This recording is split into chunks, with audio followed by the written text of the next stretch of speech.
SNDP യോഗം വാടാനപ്പള്ളി ശാഖയിൽ ശ്രീനാരായണ കലോത്സവവും കവിയത്രിയെ ആദരിക്കലും നടത്തി. SNDP യോഗം വാടാനപ്പള്ളി ശാഖ നടത്തിയ ശ്രീനാരായണ കലോത്സവം വാടാനപ്പള്ളി ദേവീക്ഷേത്രം ഹാളിൽ അരങ്ങേറി. ശാഖയിൽ നിന്നും 80-ലധികം കലാകാരന്മാരും കലാകാരികളും പങ്കാളികളായി. ഉദ്ഘാടന സമ്മേളനം നാട്ടിക യൂണിയൻ പ്രസിഡന്റ് ഉണ്ണികൃഷ്ണൻ തഷ്നാത്ത് ഉദ്ഘാടനം ചെയ്തു. ശാഖാ പ്രസിഡന്റ് രവി ചേർക്കര അധ്യക്ഷനായി.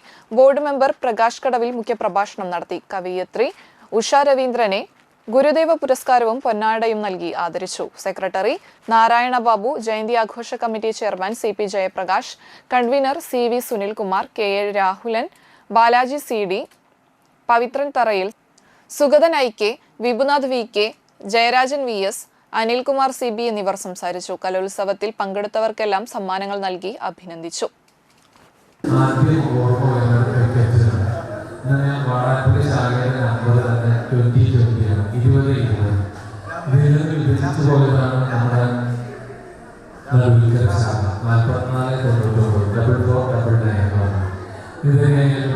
വാടാനപ്പള്ളി ശാഖയുടെ ഈ ഓണാഘോഷ പരിപാടികളിൽ ഉദ്ഘാടനം ചെയ്യാൻ വേണ്ടി വളരെ കാലം